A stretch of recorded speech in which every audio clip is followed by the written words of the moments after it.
শীতের সময় ফুলকপি মটরশুঁটির সাথে ডিমের এই পাতলা লাল লাল ঝোল খেতে তো অসম্ভব মজা। আসসালামু আলাইকুম, কেমন আছেন সবাই? আজকে আপনাদের সাথে শেয়ার করব শীতের সবজি দিয়ে ডিমের লাল লাল পাতলা ঝোল।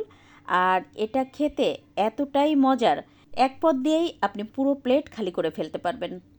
এখানে একটা ফুলকপি নিয়ে তারপর আমি খুব ভালোভাবে কেটে ধুয়ে পরিষ্কার করে নেব।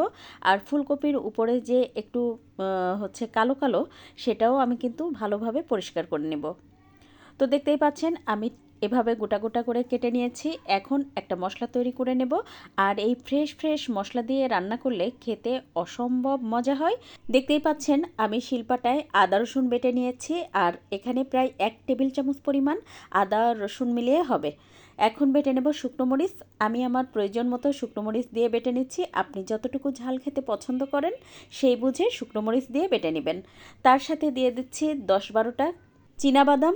আপনি চাইলে কাঠবাদাম অথবা কাজু বাদামও দিয়ে দিতে পারেন।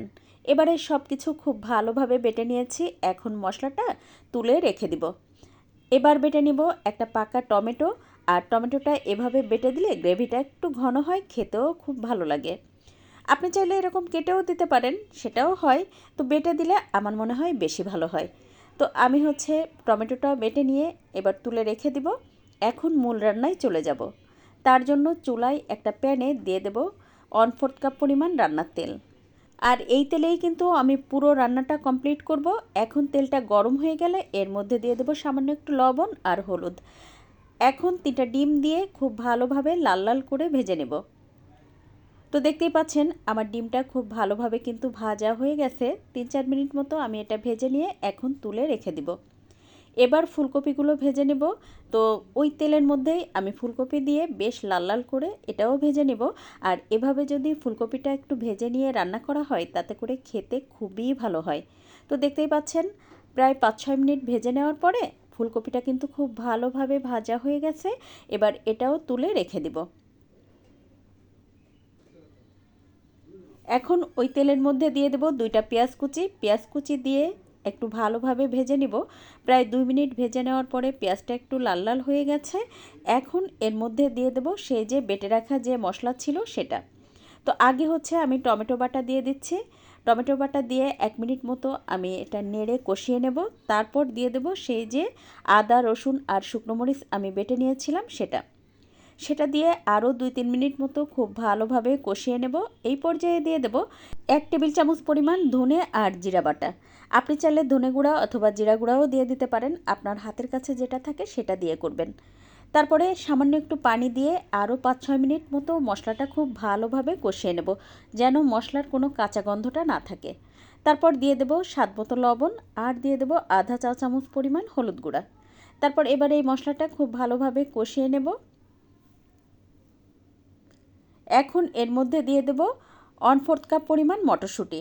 মটরশুঁটিটা আসলে আপনার পছন্দ বুঝে আপনি দিয়ে দিবেন, যতটুকু আপনার দিলে ভালো হয় সেই বুঝে দিবেন। তার সাথে দিয়ে দেব সেই যে ভেজে রাখা ফুলকপি দিয়ে 4-5 মিনিট খুব ভালোভাবে কষিয়ে নেব। তো আমি একটা ঢাকনা দিয়ে ঢেকে চুলার আঁচ মিডিয়াম রেখে এটা প্রায় 5-6 মিনিট খুব ভালোভাবে কষিয়ে নেব। তো দেখতেই পাচ্ছেন আমার কিন্তু ফুলকপিটা ভালোভাবে কষিয়ে নেওয়া হয়ে গেছে। এখন এর মধ্যে পরিমাণ মতো ঝোলের পানি দিয়ে দেব। তো আপনি কতটুকু ঝোল রাখতে চান সে বুঝে পানিটা দিয়ে দিবেন। তারপর ঢাকনা দিয়ে ঢেকে 4-5 মিনিট এটা রান্না করে নেব। তো প্রায় 5 মিনিট পরে আমি একটু নেড়ে দিব। নেড়ে দিয়ে এখন এর মধ্যে দিয়ে দেব ডিম। আর ডিমটা কিন্তু আমি দেখতেই পাচ্ছেন একটুখানি কেটে নিয়েছি ছুরি দিয়ে, এতে করে মশলাটা খুব ভালোভাবে ঢুকবে।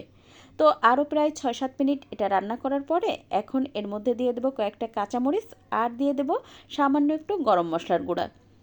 তারপর ঢাকনা দিয়ে ঢেকে আরও 2-3 মিনিট এটা রান্না করে নেব। প্রায় 2 মিনিট রান্না করার পরে আমি একটু এটা নেড়ে দিব। আর নামানোর আগে দিয়ে দেব 1 চা চামচ পরিমাণ ঘি।